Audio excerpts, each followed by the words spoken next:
Welcome to new lesson. और इस lesson में मैं आपसे बात करूंगा अबाउट कंटेंट। जी हाँ, अबाउट कंटेंट। जैसे मैंने आपको पहले बताया था कि जो एसईओ है उसके लिए जो सबसे जरूरी चीजें हैं उसमें से एक है आपका कंटेंट। आपने पहले भी सुना होगा कि कंटेंट इज द किंग, है ना। तो एसईओ में ये कंटेंट ही डिसाइड करेगा कि आप रैंक हो पाओगे या नहीं हो पाओगे।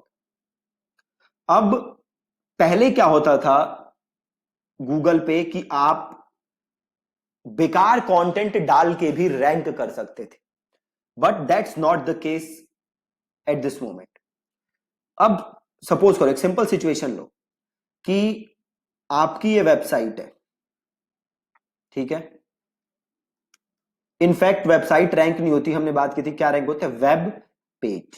आपका एक पेज है और इस पेज को आप गूगल पे रैंक कराना चाहते हो।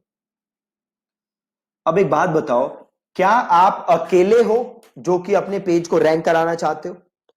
Answer is no. आपके अलावा लाखों लोग और हैं जिन्होंने वेबसाइट बना रखी है, वेब पेज बना रखे हैं, कंटेंट लिखा हुआ है। सो अब गूगल के पॉइंट ऑफ व्यू से सोचो कि गूगल आपको क्यों दिखाए, उनको क्यों ना दिखाए। गूगल अल्टीमेटली क्या चाहता है? गूगल क्या चाहता है पहले तो ये समझो आप। गूगल चाहता है अच्छा यूजर एक्सपीरियंस। इसका मतलब क्या है? अब एक बात बताओ, गूगल कोई बार बार क्यों यूज करता है? गूगल कोई बार बार इसलिए यूज करता है कि वो जो प्रॉब्लम का सॉल्यूशन ढूंढ रहा है वो सॉल्यूशन उसको कहां मिलता है? गूगल के ऊपर। तो गूगल पे सर्च करता है, गूगल उनको वेबसाइट्स रेकमेंड करता है जहां जाके उसे सॉल्यूशन मिलता है। अब अगर किसी बंदे को गूगल पे वो सर्च करे और उसको सही सॉल्यूशन ना मिले, उसके प्रॉब्लम्स के जवाब ना मिले, तो क्या लगता है आपको बार बार गूगल यूज करेगा? Answer is no. और अगर वो बार बार गूगल यूज नहीं करेगा तो किसका कस्टमर निकलेगा हाथ से? गूगल का। फिर गूगल को लॉस होगा, राइट। तो गूगल अल्टीमेटली चाहता है कि उसके यूजर्स का एक्सपीरियंस अच्छा हो। और यूजर्स का एक्सपीरियंस तभी अच्छा हो सकता है जब यूजर्स को उनके प्रॉब्लम का सॉल्यूशन मिले। और प्रॉब्लम का सॉल्यूशन कैसे मिलेगा? Through content. ठीक है जी। तो आपको करना क्या है, आप जिस भी प्रॉब्लम का सॉल्यूशन दे रहे हो या जिस भी क्वेश्चन का आंसर कर रहे हो या जिस भी कीवर्ड के ऊपर आप कंटेंट लिख रहे हो, वो अल्टीमेटली यूजर की जो रिक्वायरमेंट है उसको सेटिस्फाई करना चाहिए। अगर आपका कंटेंट यूजर के रिक्वायरमेंट को सेटिस्फाई नहीं कर रहा, यूजर की नीड को सेटिस्फाई नहीं कर रहा, तो आपका कंटेंट कभी रैंक नहीं हो सकता। तो ये बहुत ही जरूरी है कि आपका कंटेंट यूजर के सवाल, उसकी प्रॉब्लम, उसके जो भी वो ढूंढ रहा है उसको सॉल्व करे। ठीक है। एक और यहां पे सवाल उठता है कि काफी लोग कहते हैं कि भैया कितना बड़ा कंटेंट लिखना चाहिए, 10,000 वर्ड का, 5,000 वर्ड का। काफी इस पे रिसर्च भी आती रहती है। आप बहुत लोगों से सुनोगे कि भैया 10,000 वर्ड का कंटेंट होना चाहिए, 5,000 वर्ड का कंटेंट होना चाहिए। रिसेंटली गूगल ने एक जवाब दिया है, एंड अकॉर्डिंग टू गूगल आप कितना बड़ा कंटेंट लिख रहे हो वो मैटर नहीं करता। अल्टीमेटली मैटर क्या करता है? तो मैटर ये करता है कि जो आप यूजर की प्रॉब्लम का सॉल्यूशन दे रहे हो, क्या वो सॉल्यूशन आप सही से दे रहे हो या नहीं दे रहे। अगर वो सॉल्यूशन 100 वर्ड्स में हो सकता है तो 100 वर्ड्स।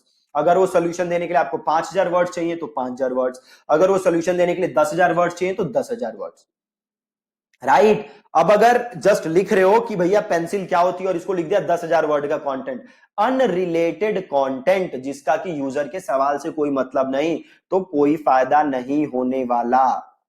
ठीक है जी। ये बहुत ही जरूरी चीज है जो आपको ध्यान में रखनी है। और जब आप कंटेंट लिखते हो तो खाली टेक्स्ट फॉर्मेट में कंटेंट नहीं डालना, आपको इमेजेस यूज करनी है। आप अगर उस कंटेंट के बीच में वीडियोस डाल सको जो कि आपके कंटेंट को और बेटर तरीके से एक्सप्लेन कर दे, तो आपको वीडियोस भी डालनी है। प्लस आपकी जो लैंग्वेज होनी चाहिए वो कैसी होनी चाहिए? Easy to read.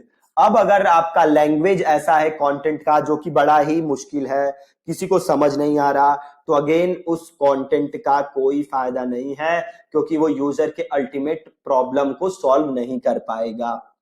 ठीक है जी। तो एसईओ का फाउंडेशन क्या है? आपका कंटेंट।